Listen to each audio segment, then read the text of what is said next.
करून खाऊ घाल या माझ्या यूट्यूब चॅनलमध्ये मी उपासना तुम्हा सर्वांचं मनापासून स्वागत करते।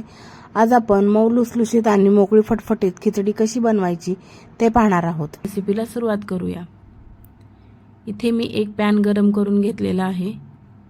यामध्ये मी 1 ते 1.5 चमचा तेल ॲड केले आहे। इथे तुम्ही तेलाऐवजी तुपाचाही वापर करू शकता।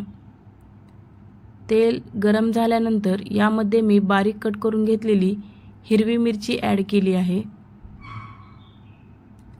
हिरवी मिरची तळल्यानंतर यामध्ये मी बारीक कट करून घेतलेला बटाटा ॲड करणार आहे। पहा, बटाटा ॲड करूया। हे छान मिक्स करून घेऊयात आणि 2 ते 3 मिनिट यावरती झाकण ठेवूयात। तोपर्यंत साबुदाण्यासाठी लागणारे मिश्रण पाहूयात। पहा, मी इथे 1 वाटी साबुदाणा घेतलेला आहे। हा साबुदाणा छान भिजलेला आहे। आता यामध्ये मी चवीनुसार मीठ ॲड केले आहे आणि 3 ते 4 चमचे शेंगदाण्याचे कूट ॲड केले आहे।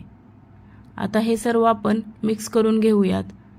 आपले बटाटेही परतून झालेले आहेत, पाहू शकता तुम्ही। आता यामध्ये आपण साबुदाण्याचे मिश्रण जे बनवून घेतले आहे ते ॲड करूया आणि हे सर्व मिक्स करून घेऊयात। मिक्स केल्यानंतर यावरती आपण 5 ते 10 मिनिट झाकण ठेवून घेऊयात। पहा, आता यावरती आपण झाकण ठेवूयात। झाकण ठेवल्यानंतर 5 ते 10 मिनिट खिचडी छान शिजू द्यायची आहे। पहा, 5 ते 10 मिनिटानंतर आपली खिचडी छान शिजलेली आहे। तर छान मिक्स करून घेऊयात। साबुदाणा ट्रान्सपरंट होईपर्यंत खिचडी छान शिजवून घ्यायची आहे। तुम्ही पाहू शकता खिचडी छान शिजलेली आहे।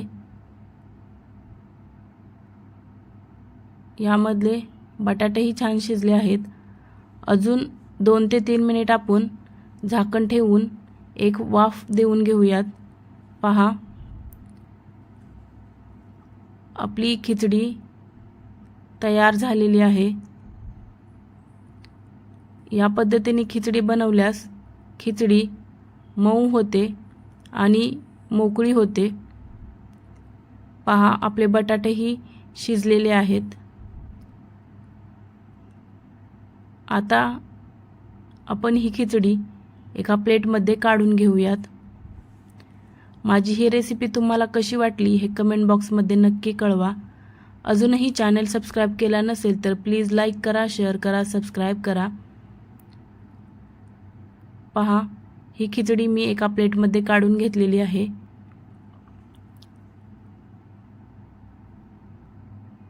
पहा, बटाटे शिजलेले आहेत आपले। मस्त अशी खिचडी तयार झालेली आहे। आता यावरती आपण लिंबू पिळूयात आणि मस्त एन्जॉय करूयात खिचडी। खिचडीची रेसिपी तुम्ही नक्की ट्राय करा। तोपर्यंत धन्यवाद।